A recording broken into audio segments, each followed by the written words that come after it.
for kids like me that were like angry, like it gave you an outlet, but also it showed you hard work and it gave you goals and aspirations. And I have a very brawling style, and I get that from Bruiser. And I take a lot of pride in thinking I'm like a third generation Harley Race student in a way. I had a manager at the time called Joey Nuggs, and he said, just call it the Faction Fighters Club. I was the first trainee to win the Future Stars of AML Championship. So like that meant a big deal. We were only doing like 2 a month, and I was like, no, this thing's gotta be seen everywhere. I kind of got thrown into the tag team with Zuka. I really love tag team wrestling. We got to wrestle Brad Attitude and Nick Nemeth. My favorite match I've ever done. Getting to wrestle like Pro Wrestling Noah. I have something, you know, like, cause they saw something then. So like, I'm just gonna keep chasing that dream till the wheels burn off.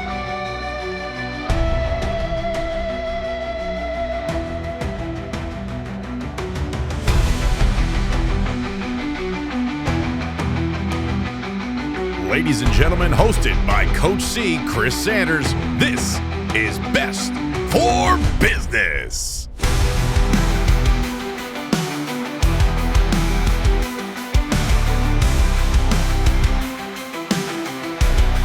All right, everybody, welcome back to the channel. Another episode of Best for Business. I'm absolutely pumped for this one. JAC, Jesse Alexander Carter, man, thank you so much for joining me.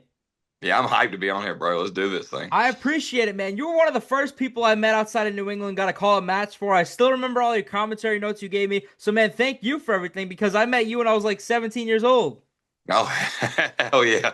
God, it was a minute now, hasn't it been? Yeah. So one thing that caught my eye right off the rip, for you, your journey didn't start with pro wrestling. It was MMA first, or was it BJJ? What was first? Well, first was amateur wrestling, and then I transitioned into Jiu-Jitsu, which transitioned to Muay Thai, which transitioned to MMA. So you always liked like the physicality, or what was it about it that made you do it all? My dad got sick when I was like young, and like I was getting a lot of fights at school, and I was in detention one day, and the wrestling coach came in there and he goes, "You're done with this. You're going to come join the team." And then after that, like I just fell in love with it, and I honestly, it got me out of trouble. Like I love amateur wrestling because like for kids like me that were like angry, like it gave you an outlet, but also it showed you hard work and it gave you goals and aspirations, and which is something I didn't have during the time period, so it helped me out a lot. That's for sure. So you go from amateur wrestling, and then is it BJJ? Yes. And then how does that feel? Third degree blue belt? Yeah, it's cool. I honestly, I haven't done anything with jiu-jitsu in a while because I lose too much weight when I do jiu-jitsu. But yeah, jiu-jitsu is still obviously a passion of mine, and I love all the people that from my home gym at Combat Athletics in Bermuda Run. So yeah. So one thing I'm curious about how your experience came to be. I remember you told me about it. How did NBC Sports come to be? So it's kind of wild. I had like so many fights scheduled on and off. And like we had one scheduled and then it backed out, and then another one just came up out of the blue in Virginia, which it was an amateur fight, but it was on a NBC Sports Broadcasting Network. And just getting to be a part of that and be a part of that fight, I broke my orbital bone in that fight too. But to do something like that, especially I was 19 at the time, and to be like that, we had about 5,000 people there for that fight. Like that fight was wild. I was fighting this Ukrainian monster. Yeah. And yeah, it just kind of felt, my coach always got the fights. I never did anything but train, you know. So did you win that one or no? No, I think I still to this day, like I'll argue that decision to death, because like he definitely won the first round, but rounds like 2 and 3, like I had 7 takedowns, I had 7 submission attempts, and he was bleeding, and I wasn't sure. I broke my orbital bone. He won the first round because like he about knocked me out, but rounds 2 and 3, I thought I dog walked him, but whatever. So when we talk about your journey, you have your experience in amateur wrestling, MMA, jiu-jitsu, everything Muay Thai. How do you go from MMA to pro wrestling? What is your journey for you? Yeah, so like I stopped doing like any type of sports for like a whole year, and then while I was with in a relationship, and women can be a dangerous thing, as a lot of people probably on here know, but when we broke up, me and that girl, I got refocused, and I tried to do another MMA fight, but I got sick with pancreatitis. I was dating another girl at that time, and her sister's boyfriend was a professional wrestler.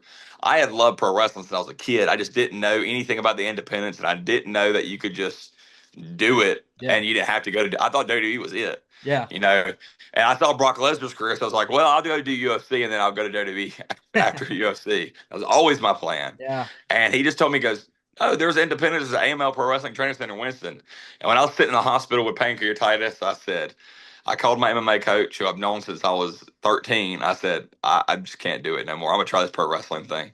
And the first day I stepped into a freaking ring, I haven't looked back. Wow. How hard is the transition from MMA to pro wrestling? Obviously, both physicality and your bodies, but how different was it for you? Like running the ropes and stuff like that was very hard. Honestly, I think it helped. I think any type of athlete helps with pro wrestling. Just having athletic fundamentals is very important, I think, for being explosive in the ring. But running the ropes was awkward. And then obviously, like, some of the other aspects with pro wrestling, like controlling yourself and timing and stuff like that, like that I had to learn. Because, like, when you're in a cage, you're worried about yourself. But when you're in a ring, you're worried about two people. You're worried about yourself and your opponent. If it's a tag match or any other thing like that, like, you're worried about everybody. So, like, it definitely is different because of that aspect. That's for sure. So when you talk about the AML Pro Wrestling Training Center, what do you feel like throughout your career so far are the biggest lessons you've learned there? Yeah, I've really learned everything besides the stuff like I learned in the dojo. But I really credit Beer City Bruiser, since he's took in charge, like, everything I have, because I have a very brawling style, and I get that from Bruiser because we have very similar styles. Like, he was trained by Harley Race, and I take a lot of pride in thinking I'm like a third generation Harley Race student in a way, you know, and learning from Bruiser. And he just is so smart, and I think he doesn't get the credit he properly deserves for his mind of the business, because he learned from the greatest of all time, and all that I'm getting secondhand knowledge from, which you can't duplicate anywhere else in the world. So, yeah, that's the biggest thing, is learning how to control yourself in the ring and learning timing, because so many guys want to go so freaking fast, 1,000 miles per hour, but Bruiser's very good at knowing when to do that and when not to do that. And well, obviously, like, we're both heavyweights too. You know, like, I'm a big boy and he's a huge man. You know, so yeah. North Carolina, what would you say are like some of the strong points for wrestling in North Carolina? Obviously, like, AML. It's like, in my opinion, we're the biggest in the Southeast, but that's obviously, we got WrestleCade. I mean, if you want to compete with that and say whatever you want about every other show, you can, but we draw 10,000 people at WrestleCade every year. And then we're drawing like 1,000 people plus almost every show religiously. I think our average this year is 725, you know, and like, independent wrestling companies don't do that. So we have AML, but also, like, every like county in North Carolina has like a wrestling promotion.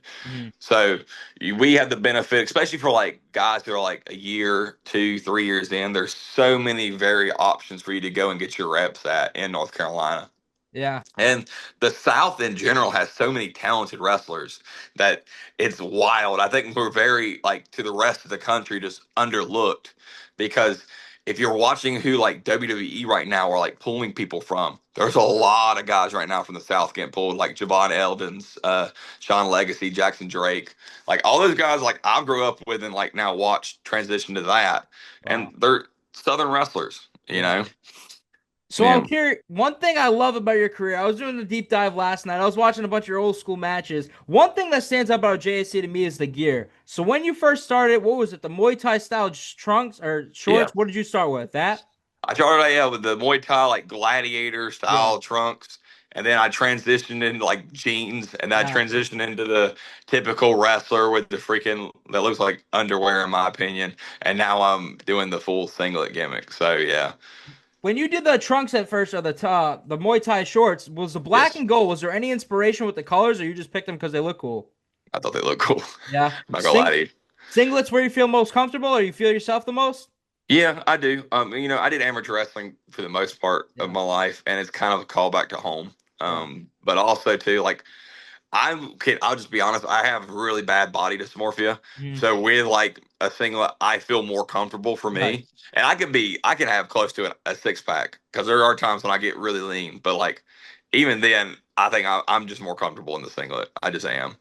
So one thing I love about you, I see it all the time on your TikTok and your Instagram, the way you present yourself, JAC. So when you look throughout your career, who do you say is like inspires JAC in ways? Definitely like Bruiser Brody and Yeah. like Stan Hansen, people like that. Even like Terry Gordy. Here lately, I'm really inspired by just Big Japan. Like Nice. just that style is Yeah. so freaking good, and my wife's like getting irritated at me because it's all I want to watch on TV. But yeah, like that's the main, and obviously Bruiser, like Beer Hmm. City, because like he's my trainer. So that style is just personally like what I like to watch too. Yeah. Like I love Terry Funk, Bruiser Brody, that old '90s All Japan style. Like that's my bread and butter. I love that freaking Masawa and Kenta Kobashi. Like I could sit there all day and watch that stuff. So yeah, that's my inspiration. So I seen the post years ago. What was your first interaction with David Sigmon? Oh my God, I met David Sigmon when I was like 11 years old in Wow. sixth grade.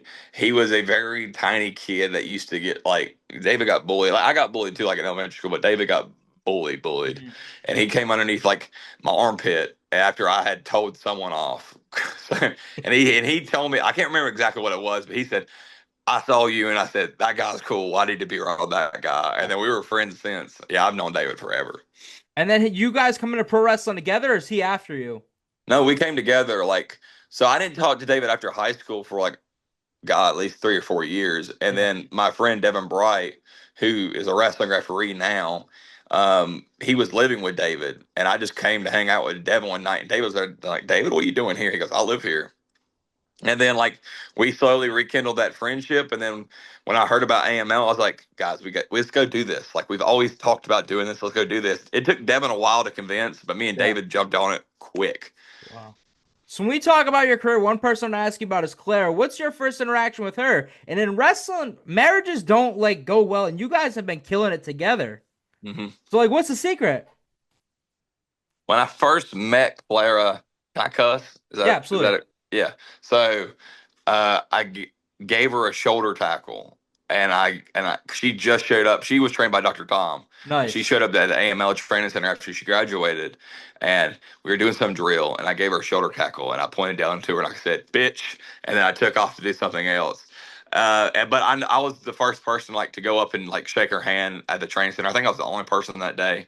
Like at the time, we had a bunch of guys that just were weirded out by women for some reason. Hmm. But and then we were in the back of a ring truck one day, and we just got to talking. She is a freaking purple belt in jiu-jitsu. Been doing it since she was 7, so we got to talking about that. Yeah. And then I saw how hard she was working, and I was like, "Who is this?" Yeah. You know, because I'm Yeah. not like I come from like a very like Southern white culture like woman freaking family where women work hard, but like the men kind of work like do more stuff, and like the women just don't work as hard. And I've Yeah. never seen a woman work that hard. And to this day, like she's the hardest worker I know.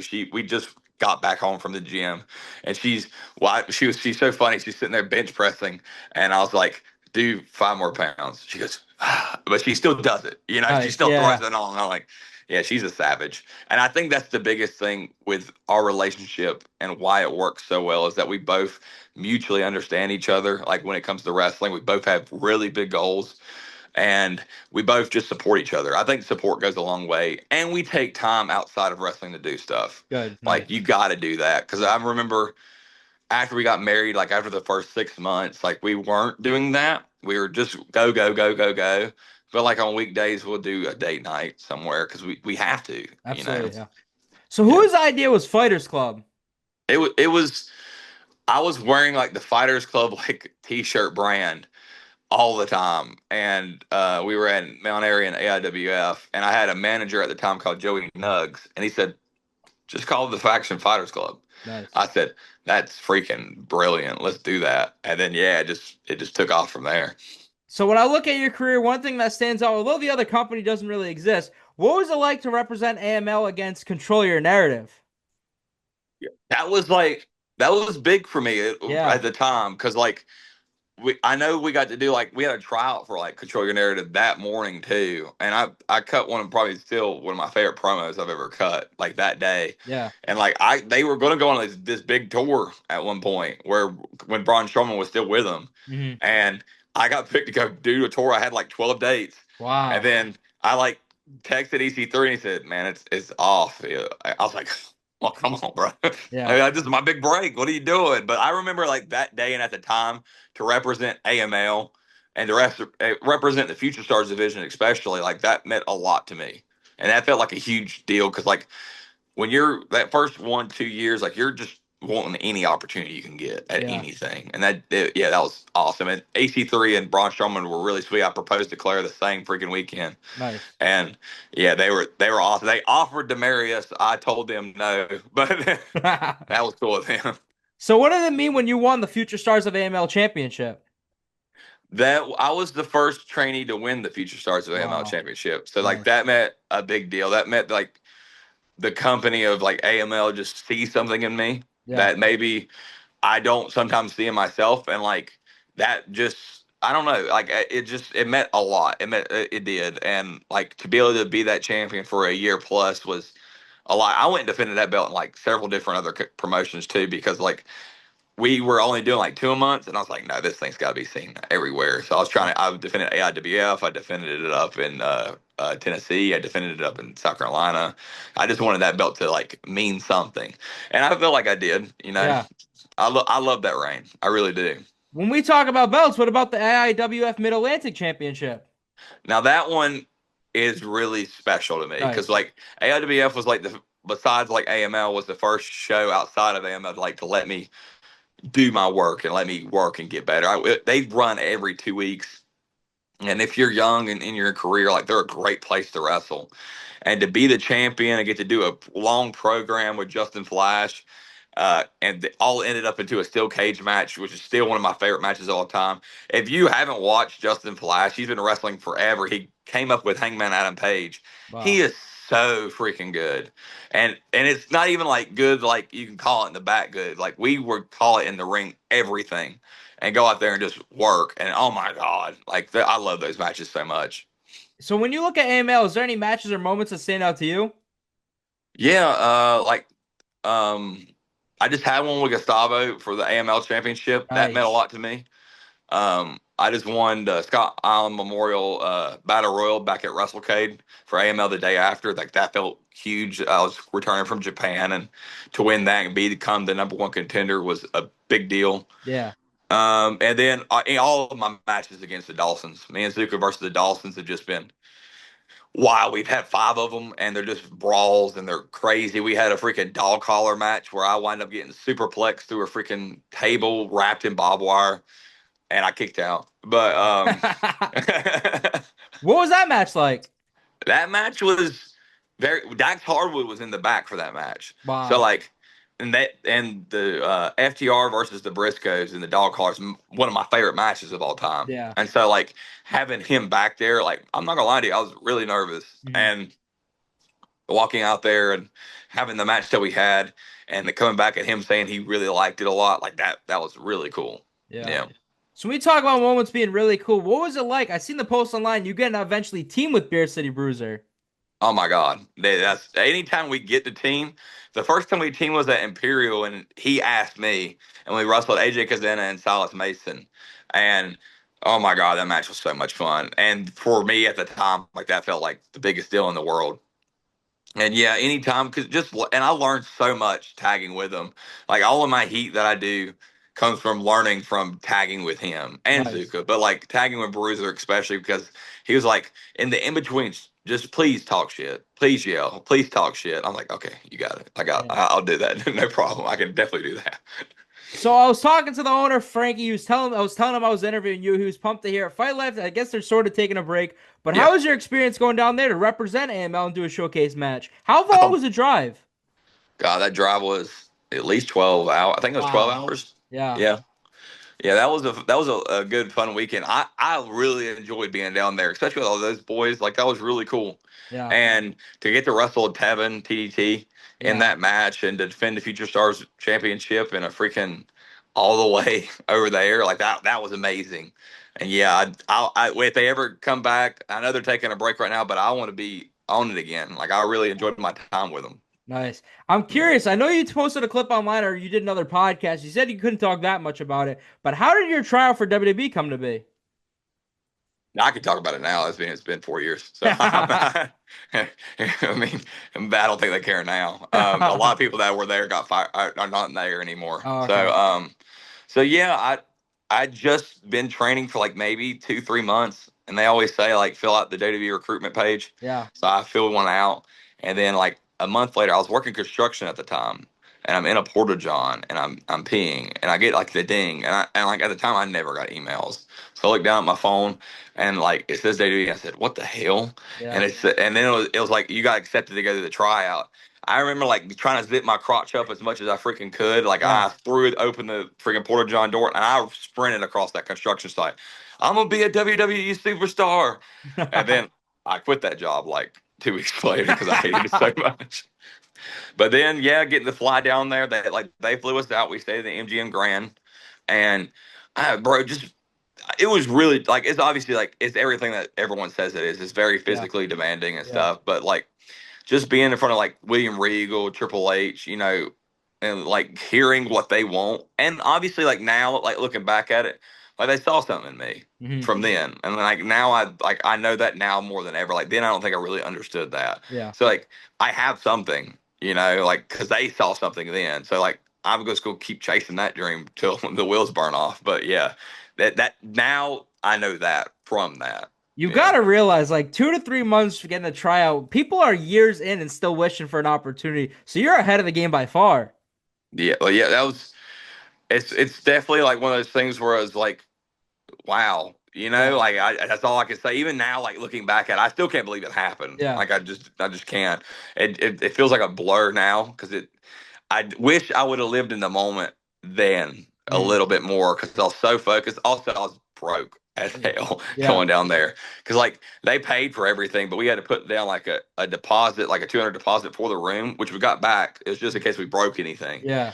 And I only had like $50 in Vegas. And that's not good at all. So I was like, I remember the last day they gave us food for lunch, and I ate half the sub there, and then I took the other half that night. I was like, I gotta eat, bro. Was anyone else at the tryout that you remember? Yeah, Obafemi got picked in that tryout. So did Nikita Lyons. That dude that's going really viral right now, Tommy Invincible, was at that tryout. Wow. Yeah, all those guys. Nice. Yeah. So as long as I've known JSC, he's always been a singles wrestler. However, nowadays more, you're stepping into tag team wrestling. So what is it? You want to try something new? You want to add to the arsenal? I kind of got thrown into the tag team with Zuka. Really? But I'm not gonna lie to you, like I really love tag team wrestling now, especially now that we've done it for about a year together. God, close to 2 years now together. But yeah, it's just fun. Like, and he's one of my best friends. He genuinely is. And so like getting to do that with him and getting to do the level of tag team matches we're getting to do, like we got to wrestle Brad Attitude and Nick Nemeth. You know, how was that one? Oh, that's my favorite match I've ever done. Really? Yeah. And it's just we barely talked about it. And then we just went out there and did it. And I like remember being there and when his music hit, just got chills literally go all over my body. I looked at the announcer, her name is Haley, and I told her, I said 2016 Survivor Series, baby, because that's like one of my favorite matches of all time. And it is hers too. Wow. And I remember laying in the ring and like looking up at the ceiling after that match, and I was like touching, like I had a hand on Zuka, and like all I could think in my head was, man, if it ended tonight, my life would have been great. Because like that matches like that's the matches we chase as performers. They just is like that. Yeah, it was a special night. So whose idea was the Abuse of Power? That was John Schuyler's idea, actually. Wow. Originally, Abuse of Power was me, Zuka, and John Schuyler. Nice. He left AML for a little bit because he had some TNA dates, but he quit. Yeah. And then he comes back with AML every once in a while, but it's just now me and Zuka. But yeah, that was John Schuyler's. And every chance he gets, he reminds me that I owe him royalty checks. But unfortunately, John, you didn't sign nothing. So. What about teaming with the Andersons? That's another crazy one. Yeah, like this is why AML's so cool. Yeah. It's just, it's stuff like that. Like that was just. And it was in my home. The first time I teamed with Brock and CW was in my hometown of Moxville. Nice. And it was against George South, the Dawsons, and Hornswoggle. Love that. And walking out with freaking Arn is just And especially in the South, it's got to be like the coolest thing in the world. I got to walk out with him this past year at WrestleCade again too, and I was like, I'm walking out with Arn freaking Anderson. This is the coolest thing. Like, you can't get cooler than that, in my opinion. Yeah. So yeah, it's a blessing. Did you learn anything from working with Arn, or did he give like tips or anything to you guys? Yeah. He was actually just the way he structured was wanting to structure everything. It's just like making sense of small stuff. Nice was the biggest thing because he's like, if we wanted to do like this one spot, he's like, well, why would you do that? Well, you could do this, And I'm like, yeah, oh, yeah, that makes more sense. That's simpler. And it's better. Like, simple is always better. Nice. Is there any abuse of power matches? Obviously, Nick Nemeth, obviously the dog collar. Any other matches that stands out to you? For something that was supposed to be a throwaway tag team at first? Yeah, like, we originally were only supposed to work Bojack and Diego Hill, like, one time, and we wound up working them, like, 3 or 4 times. Any time we get the chance to work with them 2 guys, magic. It just is. I love both. Like, I love working both of them. Like, Diego Hill, in my opinion, is one of the top up and comers in independent wrestling. He's so freaking good. And Bojack is just a solid force and a throwback to like the Bam Bam Bigelows. But Bojack is so good. Yeah. And like getting in the ring and be able to compete with them is just always a pleasure. It really is. So how does the opportunity for JAC go to Japan happen? Yeah, so West Coast Pro was having a tryout for Marvelous. Nice. And I wasn't going to do it actually. I like Marvelous is mostly a woman's promotion, and I told my wife, like, I don't want it. She knows my dream was the wrestle in Japan, because of the style that I like so much. I was like, nah, I mean, that is like, I don't want to waste the money. I'd rather just work. Like, cause I want to work. I like making money, so I want to work my shoot job. And she goes, no. And then she talked Bruiser. I told Bruiser about it, and Bruiser talked me into it, and then he made me go. Yeah, we flew down to San Francisco.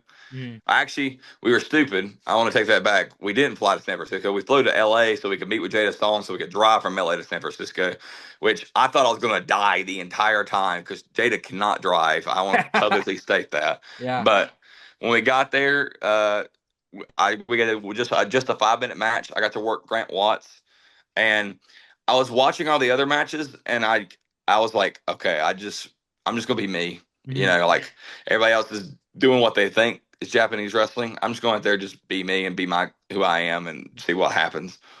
And I went out there and they introduced the name. Everybody was saying their name very soft and quiet. And, I yell my stuff. Yeah. So I said, hey, my name is Jesse Carter. Then I said, but my wrestling name is, then I yelled out JAC. I did the whole JAC thing.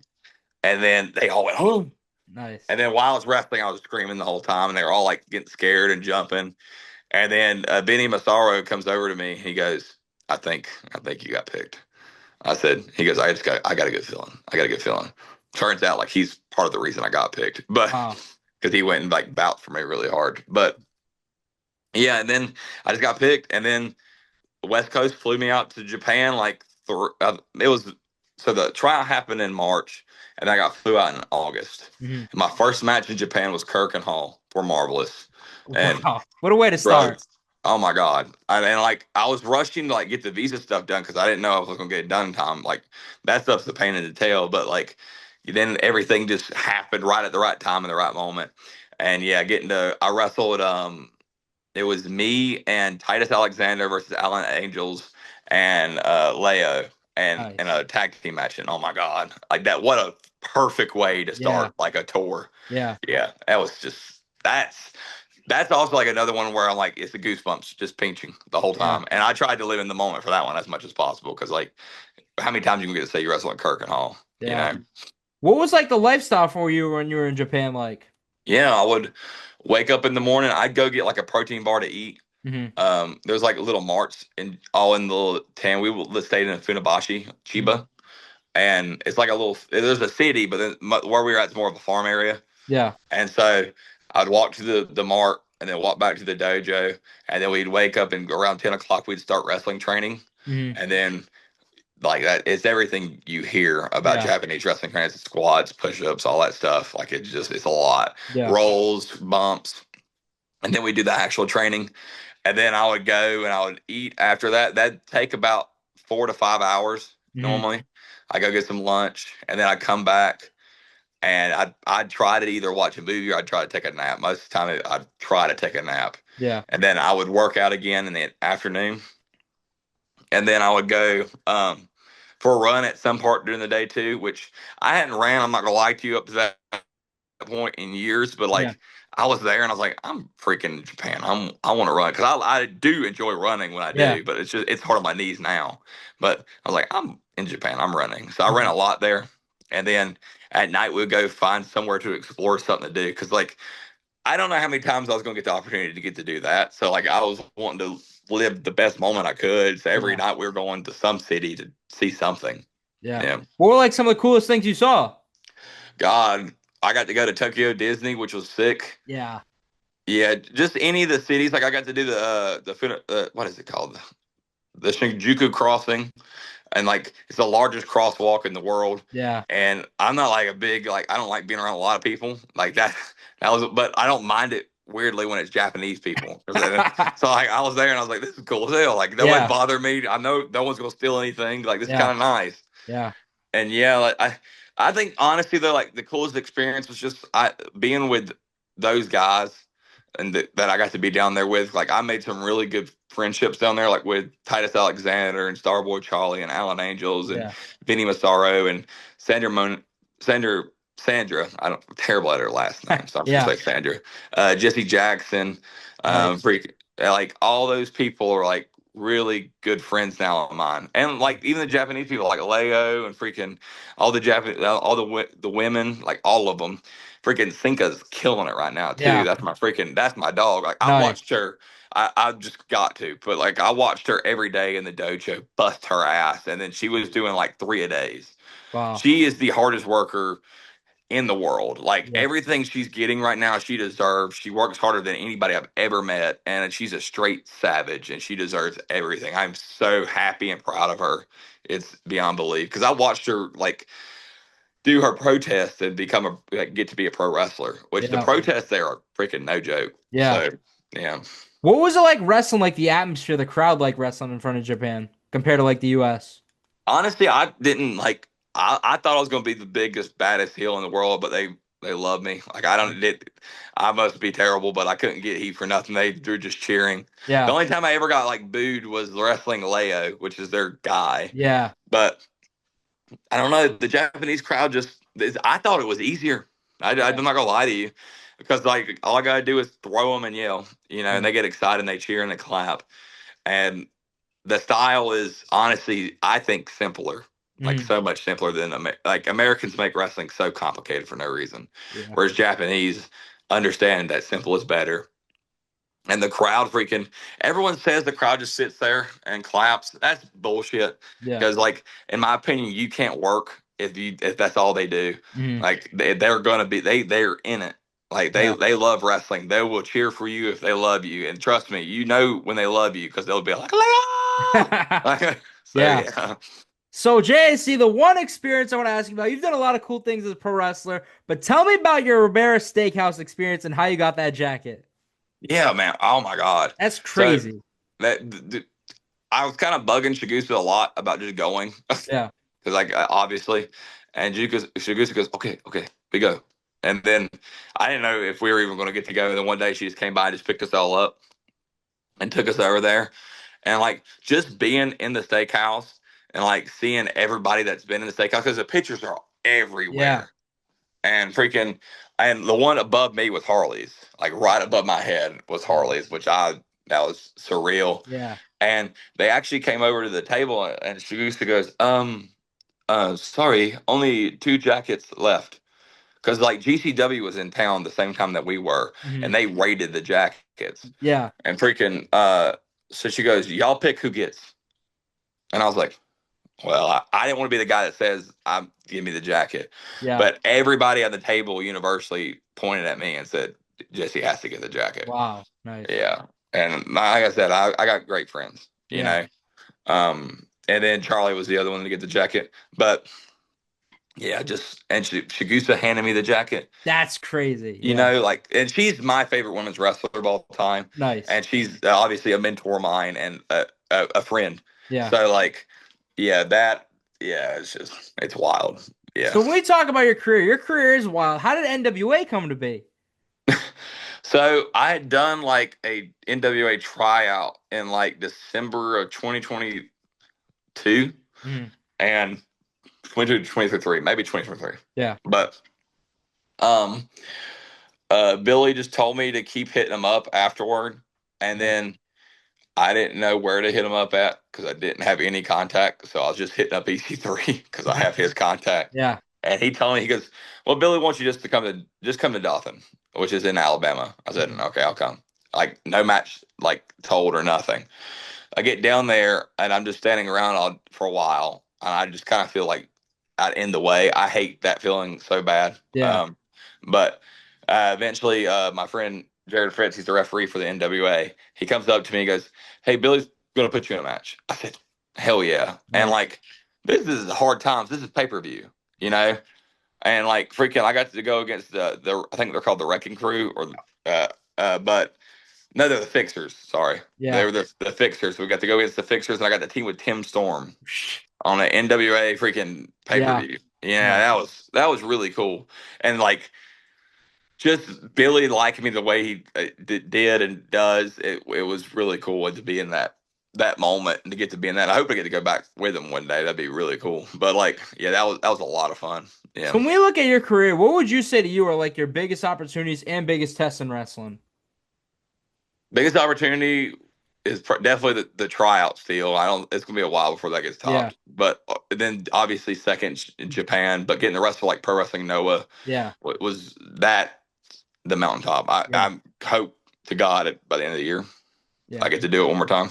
But I think the biggest test would be like just at the beginning I let like drama like happen in it, which shouldn't. Like it's stupid. Like drama in wrestling's dumb. And like in all the big companies doesn't happen. Yeah. You know?